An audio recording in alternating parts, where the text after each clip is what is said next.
Amis passionnés de cuisine, bonjour, c'est Sarah de Business Passion Cuisine. Je vous retrouve dans cette nouvelle vidéo pour vous parler des blogs culinaires et d'une vérité qui dérange au sujet des blogs culinaires. Alors avant de vous parler de ça, il faut savoir que les blogs de cuisine sont arrivés sur la toile dans les années 2000 à peu près et que initialement les blogs étaient utilisés pour conserver ses recettes et pour partager sa passion. C'était principalement des femmes, donc des blogueuses qui tenaient ces blogs pour la simple et bonne raison qu'il s'agissait de partage de recettes de cuisine domestique du quotidien. Et à cette époque-là, les hommes étaient beaucoup plus associés à la cuisine professionnelle et non à la cuisine domestique. Donc c'est pour cette raison que à l'époque, les blogs étaient tenus par des femmes principalement. 70% d'entre elles avaient encore une activité professionnelle à côté de leur blog. Donc le blog ne servait pas du tout à gagner de l'argent. Il servait essentiellement à partager sa passion et conserver ses recettes pour pouvoir les retrouver plus facilement. Un peu comme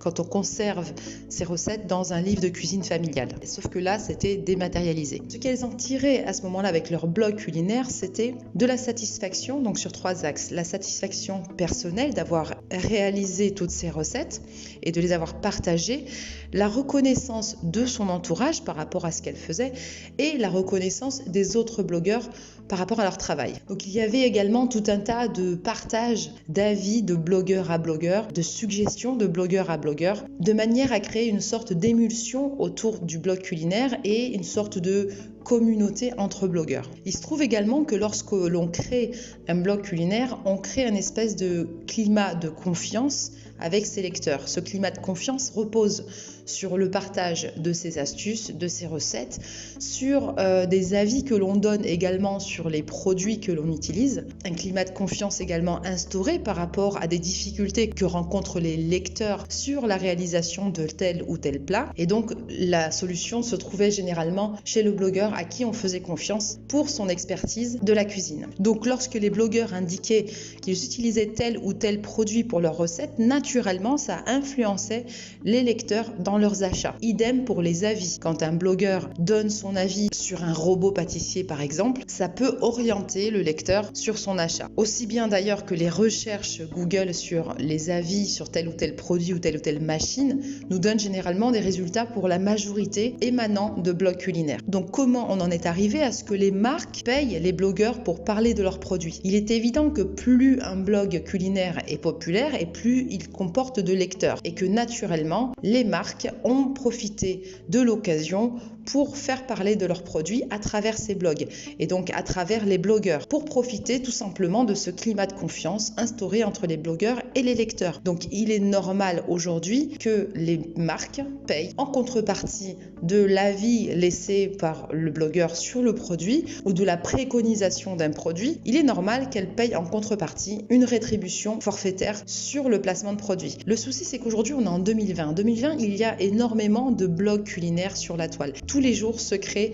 des nouveaux blogs culinaires, que ce soit par des femmes, par des hommes, par des jeunes, par des moins jeunes. Mais le partage de la passion, avant tout, fait que nous créons de plus en plus de blogs culinaires. Donc, c'est pas normal qu'aujourd'hui, on entende encore dans des commentaires par-ci, par-là, que les blogueurs ont fait des placements de produits. Les blogueurs font des placements de produits, certes, mais peut-être qu'ils sont aujourd'hui capables aussi de sélectionner leur partenariat. Peut-être qu'ils parlent d'un produit qu'ils affectionnent tout particulièrement, justement, dans la réalité. Donc, en l'occurrence, ils auront de toute façon parlé du produit. Et ensuite, libre au lecteur, à lui, de se sentir influencé ou pas par le blogueur sur l'achat du produit. Mais en aucun cas, ce placement de produit devrait aujourd'hui vous porter préjudice. Ça ne coûte rien au lecteur. Donc, si vous avez envie de faire du placement de produit, si vous avez envie de monétiser votre blog de cette manière, faites-le et ne faites pas attention à ce que vous pouvez entendre ici et là. Quand on est blogueur et qu'on a une certaine communauté, c'est tout simplement qu'on est victime de son succès. Et puis, il ne faut surtout pas oublier une chose, c'est que créer son blog et maintenir son blog actif coûte de l'argent. Quand on crée un blog culinaire, ça veut dire que quelque part, on cuisine de manière intensive, et donc cuisiner de manière intensive, c'est acheter des ingrédients régulièrement, des ingrédients parfois coûteux, acheter du matériel qui peut être coûteux, et ensuite tenir un blog culinaire actif et le rendre intéressant par son contenu, c'est aussi dépenser de l'argent en photos, dépenser de l'argent en graphisme, en matériel informatique, etc. Donc il n'y a vraiment rien de mal à monétiser son blog grâce à du placement de produits. Le blog culinaire, il est fait effectivement avant tout pour le partage de sa passion, mais aujourd'hui n'importe quel blogueur ne passera pas à côté d'une occasion de se faire payer en retour d'un placement de produit. Ça c'est clair. Quand à l'époque 70% des blogueurs avaient une activité professionnelle à côté, aujourd'hui la moitié des blogueurs culinaires ont conservé une activité professionnelle à côté, soit par choix parce qu'ils aiment leur métier, soit par nécessité parce qu'ils n'arrivent pas encore à gagner suffisamment leur vie avec leur blog culinaire. Mais on va pas se mentir, aujourd'hui quand on se lance dans le business de la cuisine, que ça soit par un blog culinaire ou par un site marchand de vente de produits en ligne, c'est parce qu'on a envie de liberté, parce qu'on a envie d'indépendance financière.